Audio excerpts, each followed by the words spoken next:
Alright, welcome to the Kiosk Creator first look. So, once you've been registered and an email has been sent to you, you will see a page to come log in using your email address and a random generated password that's sent to your email. That's how we actually validate your email address and make sure that it is active. So, once you sign in, probably the first thing that you're going to want to do is go in and change your password. So all you have to do here is type in your new password, whatever you want it to be, whatever you desire, and it's going to do something like this.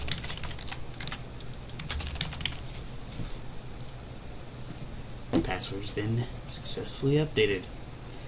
First thing that you want to do with Kiosk Creator is create a new kiosk. If I go click View Kiosks, you're going to see that I have no data in my table because I haven't created a kiosk yet. So I'm going to go ahead and create a new YouTube test. We have it in here. Notice I have a space in the name, and Kiosk Creator is going to automatically fill those with underscores. So now that I've created a kiosk, I need to go make sure that it's what I want to collect, what kind of data I want to collect. And basically this is just a form, and this allows you to create your own form. So I'm going to go ahead, and as you create this, the first thing by default you're going to get is a first name, last name, email, phone, and gender. Let me show you how you can edit these. Since some people under the gender menu it's male and female, I'm going to go ahead and edit this and say other. So I update that. You're going to see that I can click here to preview my form, and I can see now that I have other in the form. So I'm going to go back to updating some things and show you how we add things. So I'm going to go ahead and add a new form element. I'm going to make this number 5 for the unique value. The ID is going to be address, and this is just going to be a text field. So text and address.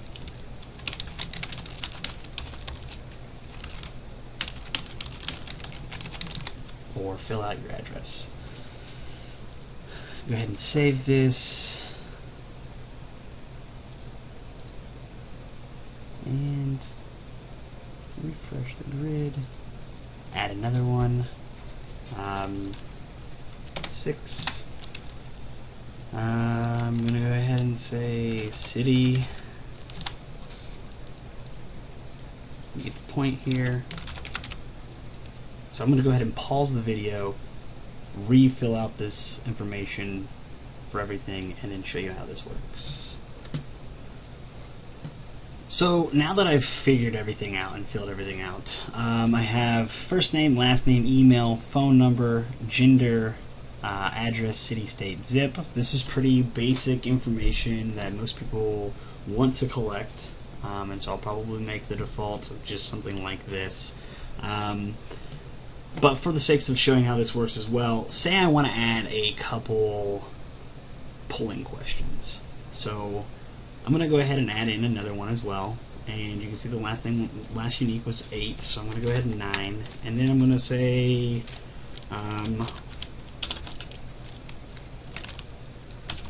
favorite color. Make it a menu.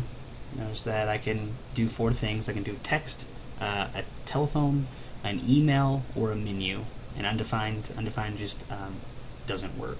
So menu, placeholder. This is actually where I'm going to ask the question. So what is your favorite color?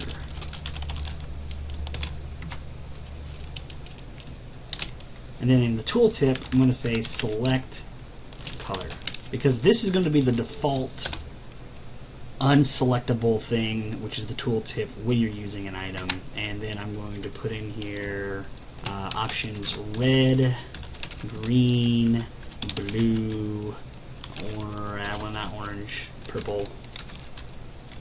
I can spell purple. Maybe not. Anyway, I can't spell.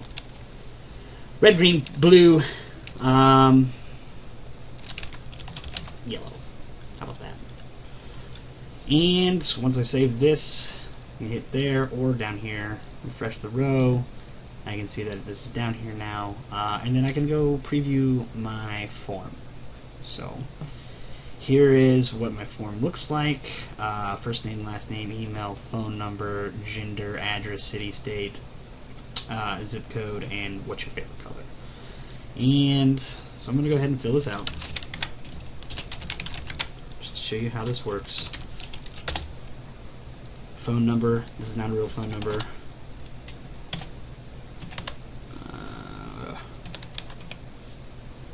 Gender, male.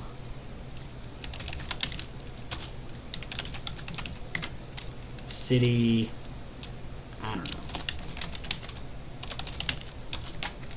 Zip code. Note though, if I do hit this submit, it's not going to let me. Every single thing that you put in has to be validated and has to be filled out.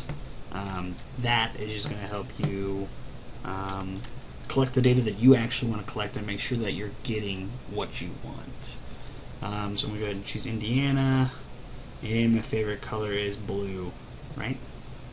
So I can go ahead and submit this. It's been submitted successfully. Go back to update kiosk. Don't even really need to be in here.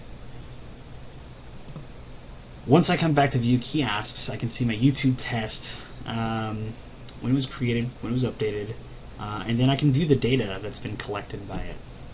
So if I hit view data, it's going to come down, and it's going to give me a data table that gives me everything that was in that column, or that form. So got the first name, last name, email, phone number, gender, address, city, zip, state. Those are reverse order. Favorite color, and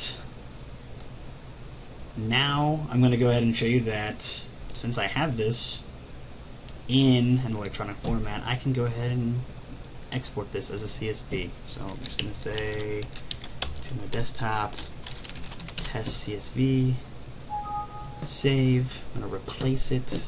I think I have my desktop over here opened up, and there's my test CSV. Open it up, and now I have it in Excel. Easy peasy. So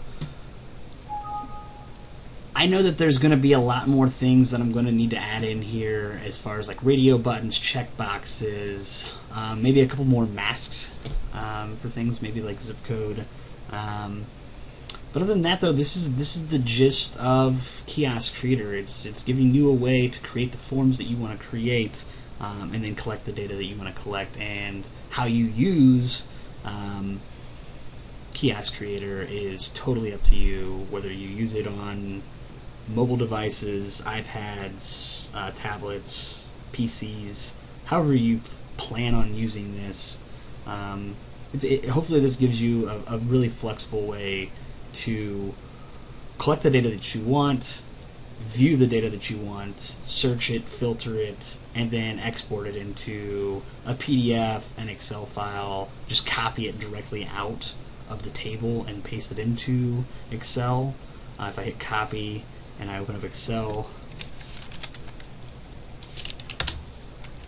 and I hit paste, you can see that everything that I just had came right out. So no big deal. That's the basics. Welcome to the first look of Kiosk Creator.